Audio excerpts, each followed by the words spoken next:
السلام علیکم شامی بھائی، کیسے ہو آپ؟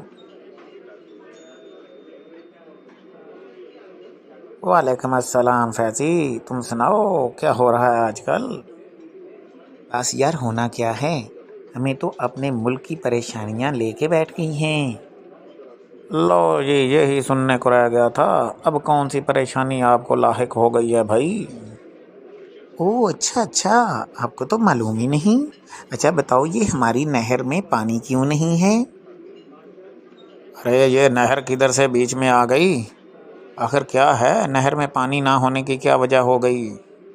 یار حد کرتے ہو، کیا آپ کو پتہ نہیں ہے کہ ہمارا ملک تباہی کے دہانے پر کھڑا ہے؟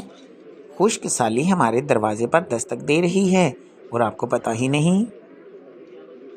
لو جی، یہ خشک سالی کدھر سے آ گئی ہمارے ملک میں؟ یہ کیسے ہو گیا؟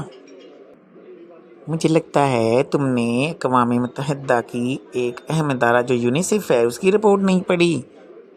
اگر یہی حال رہا ان کے مطابق تو 2025 میں ہمارے ملک کی قابل کاشت زمینیں خشک اور بنجر ہو جائیں گی، پانی کی کمی کی وجہ سے۔ اوہو، تو یہ بات ہے، تو آخر ہمیں کیا کرنا پڑے گا؟ بھائی ہمیں چاہیے کہ ہم مزید ڈیم بنائیں۔ خشک سالی جیسے خطرناک مسئلے سے نجات حاصل اسی طرح ہو سکتی ہے۔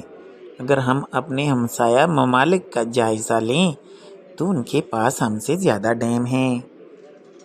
ارے میری بات سن لے، تو بس کر دے یہ ٹاپک، یہ صحیح کہہ رہے ہو، یہ ڈیم کی عدم دستیابی ہمارے لیے موت کا سبب بن سکتی ہے۔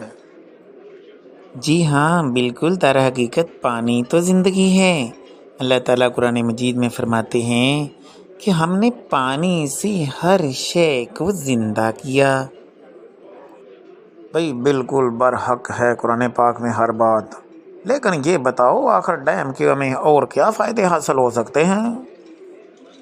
دیکھو جی، ڈیم کی بدولت ہم پانی کو ضائع ہونے سے بچا سکتے ہیں اور اس پانی کی ضرورت کے وقت فصلوں، پودوں، جانوروں اور درختوں وغیرہ کو سیراب کرنے کے لیے استعمال کر سکتے ہیں۔ جو ذخیرہ شدہ پانی ہے اس کا بڑا فائدہ ہو جائے گا اس طرح۔ ارے ایک بات تو ہے، ان ڈیموں سے سستی بجلی بھی تو پیدا کی جا سکتی ہے، کیا کہتے ہو؟ ہاں جی، کیونکہ ڈیموں کی کمی کی وجہ سے ہمارے ملک میں زیادہ تر بجلی تیل اور گیس وغیرہ سے پیدا کی جاتی ہے، جو کہ کافی مہنگی پڑتی ہے۔ ارے کیا دکھتی حد پہ ہاتھ رکھ دیا! بھائی ہماری سابقہ حکومتوں نے ڈیم بنانے کے لیے کوئی منصوبہ بندی بنائی بھی ہے کہ نہیں؟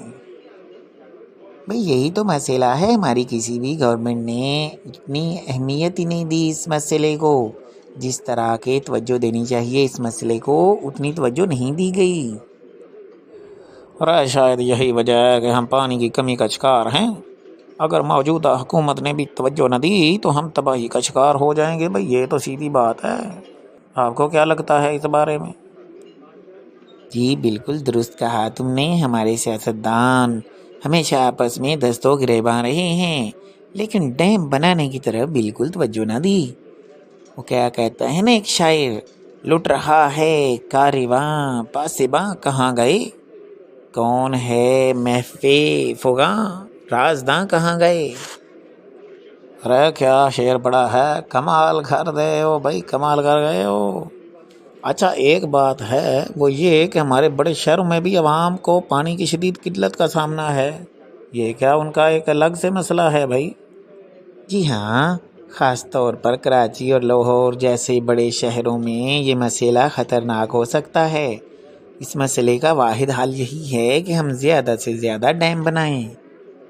بھائی مجھے تو لگتا ہے ہمیں کوئی ایسی مہم ہو جس کا ہم حصہ بنیں، جیسا کہ ڈیم بناؤ ملک بچاؤ، اس طرح کی کوئی سوشل میڈیا پہ کوئی ایسی کمپین ہو جس کا ہم حصہ بنیں۔ کیا خیال ہے؟ ایسی مہم بڑی ضروری ہے بھائی۔ جی بالکل بجا فرمایا آپ نے، ضرور حصہ لینا چاہیے، اور اس سلسلے میں ہمیں فنڈ بھی دینے چاہیے تاکہ ہمارا ملک جلد از جلد اس خطرناک مسئلے سے چھٹکارا حاصل کر سکے۔ بھائی فیضی بھائی آپ کا تو کمال کر گئے، اتنا شکریہ ادا کروں کم ہے،